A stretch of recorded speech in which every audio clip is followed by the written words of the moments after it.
very inconvenient time for you. Watch that programme Pointless. Anybody watch Point? Oh, good on. Anybody watch Point? Cinderella, do you watch Pointless? 5 o'clock in the afternoon. Okay, you watch Pointless. Now, I'll just briefly, because only 2 people have watched it, I'll just briefly tell you, they ask 100 people to name certain things in 100 seconds, and the contestants have to give an answer that actually very few people would have chosen. And if they choose something that none of those 100 people have actually said, they win, because it's pointless. They don't know the point. If one of the people on, say, the thing goes down, and 67, they say, oh no, I've got 67 points. They don't want 67. So they have to think of something very obscure. So it goes, gets to the bottom, pointless. They all cheer. Is that right, Cinderella? Now, I thought to myself, that's funny because I tried this. I'm not very good at it. I have to tell you I'm not very good at it because I don't know a lot about modern television stars and pop stars and all these things. I can do the literature ones and perhaps the geography ones, but I can't do all these up-to-date ones. Now, but I thought to myself, supposing we went out there and asked 100 people to name in 100 seconds the thing they like most about Christmas, what answer could we give, do you think, as a team, that it would be the most obscure, that nobody out there had actually said? Well, they might say, I love it because the children, I love to see the children open their presents. Okay, well, I reckon you'd only get to about 98, because loads of people would say, I love to see it. So you've got to think of something a little bit more obscure. Right, so somebody might say, I love Christmas because it uses the colour red a lot. Well, I reckon on that one it would go, you might get perhaps 10, 8 or 9 or 10 would say that. So they would say, that's good, because they've got. What would they say if I said, I like Christmas most because it reminds me of that Jesus Christ is my Saviour? That thing would go, pointless! Nobody else would have said it. If you'd asked 100 people out there, would they? Would they say that? No, they wouldn't.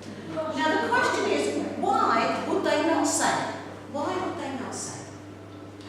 You know, I have seen loads of mums and grandmas say to me, I'm just going to the school, my little Tommy's in the nativity. And I do it myself, when my children are in the nativity, or the grandchildren are in the nativity. You go in, don't you? You watch them, you say, oh, look what a lovely angel she is, and oh, look, doesn't he look lovely as a shepherd? And they all love it. So you see a lot of mums, a lot of grandmas popping off to look at a nativity. Have you looked at nativity this year yet, Faye? You will do. They love it. So people love Christmas. They're not saying what I said down my pointless answer. They're not saying that. They just say, I love it because I can go to the school and watch them. They will even say, I like Christmas because I like singing the carols. They sing these carols with these wonderful, wonderful words. You know, Jesus is the deity and the babe born and all these wonderful words. Don't listen to them, but they sing them. And they look at the little baby in the crib. Right? Lovely. Then they might say, my Tommy is going to do reading at school in this nativity. And little Tommy stands up there and he reads it all about the shepherds. Unto you this day in the town of David is born a Saviour. Read it, help him learn the words, read it. They love it, they love it. So they love this, haven't a clue what they're talking about, but they love it.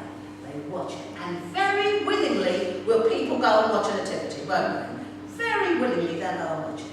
They'll say I love it, they'll say I'm interested in it.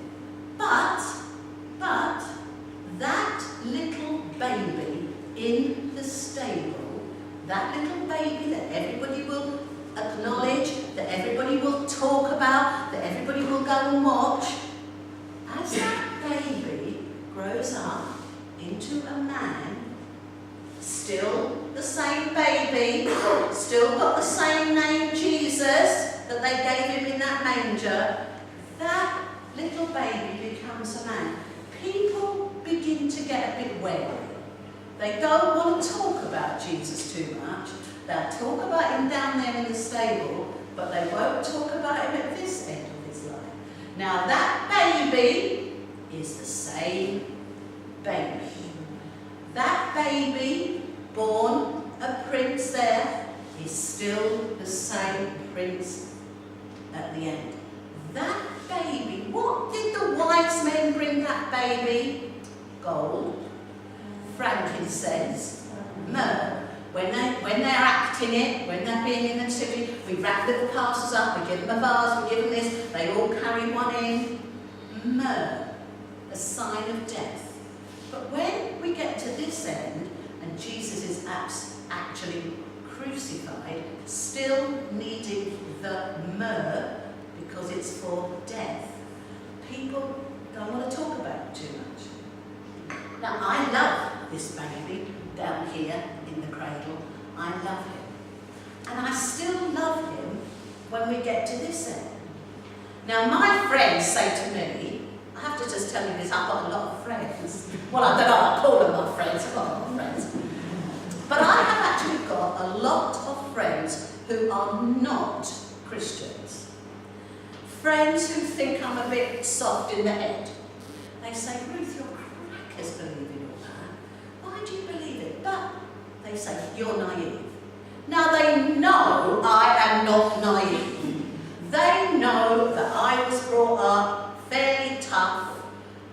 I was streetwise as a little girl, and they can't say that I'm naive. So they say, well, you know, Ruth, you're being taken in. I say, who on earth is going to try and take me in? They know that it was an argument. Don't laugh at that. They know I will stand my ground. So they think there's something funny about you, Ruth. Why do you believe all that? I say, well, you have just told me, you believe that little baby, Jesus, you believe he was the Son of God, you believe he came from God. They say, oh, well, not too sure about that. So, well, why are you going to look at it all then? Why are you going to worship him in that cradle? And they say, oh, no, well, I don't know, Ruth, about that. I think, you prove it to me, they say. You prove it to me. Faith is a funny thing that you can't prove, but I am fairly logical.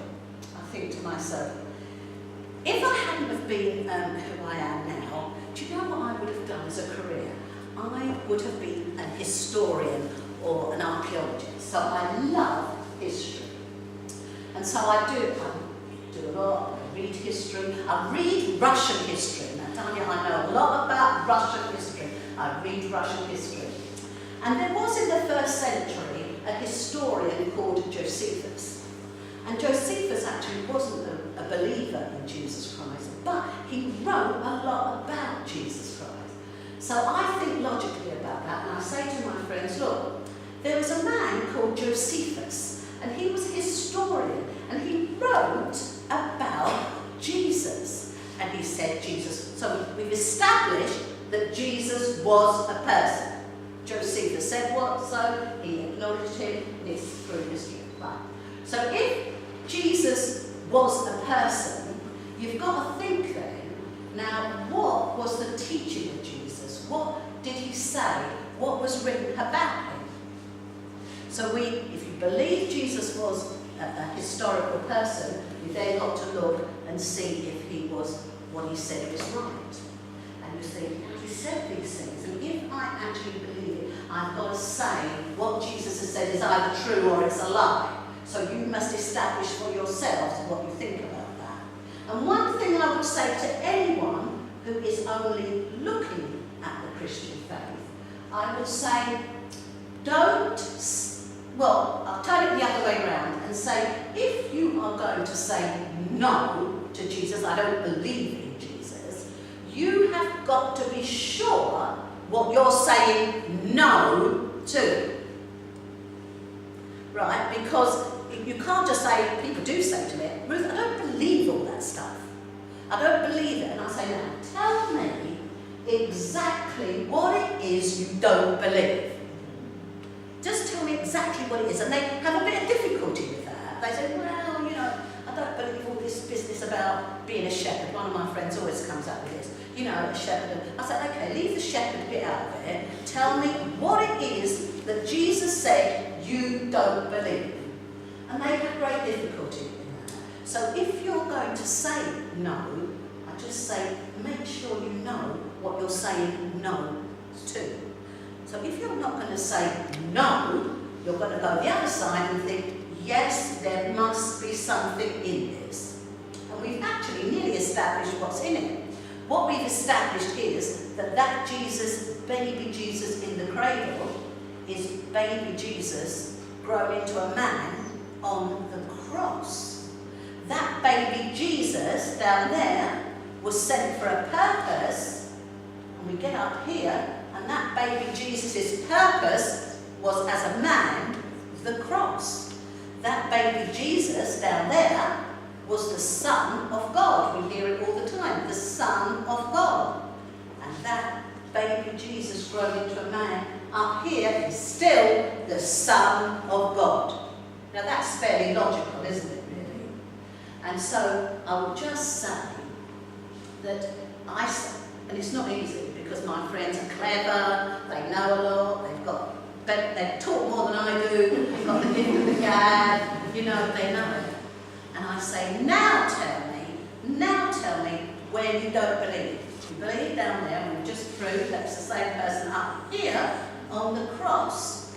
Just tell me what you don't believe. And that will get you into a good discussion. For those of you who are Christians, that will get you into a good discussion because you want to tell these friends of yours that don't believe that baby Jesus, who you all love at Christmas, is the same Jesus who some of us love at Easter. And so we've come now to what you've got to think of tonight. Those of you who are Christians, you have got to think tonight how many people this Christmas you are going to talk about as being Jesus on the cross, because all your friends will know about Jesus in the cradle. Who are you going to tell that Jesus fulfilled the purpose on the cross? And those of you that don't believe, really, or are unsure about it, think step by step when you've got your head on your pillow tonight. Think step by step. And then you will think that, right, well actually, I'm almost persuaded that this Jesus down there is the same Jesus on the cross. And then what you have to look into is the purpose of Jesus coming. Now, what is the purpose of Christmas? The purpose of Christmas is to worship the baby Jesus. But if you leave him there in the cradle, you have lost the meaning of Christmas. Because the purpose of Jesus being in the cradle was so that he would grow up still the Son of God, still born for a purpose. And the purpose is that it was God's idea. You know, God had some very clever ideas. It was God's idea, God's knowledge, God's thinking, that if he sent his Son as a baby, a human baby, but still God, if he sent him, he would grow up to actually allow you and allow me to actually go over and have a relationship with God. No other way was that possible. God saw that and he could do it by sending baby Jesus. So if you don't believe fully, when you've got your head on your pillow tonight, just think about that and think, that is right. Baby Jesus was sent so that I could have a relationship with God and be part of his family. And then, wow, you will have the biggest gift for Christmas. You will know that everything is forgiven you and that you belong to God. Will you think about that when your head's on the pillow?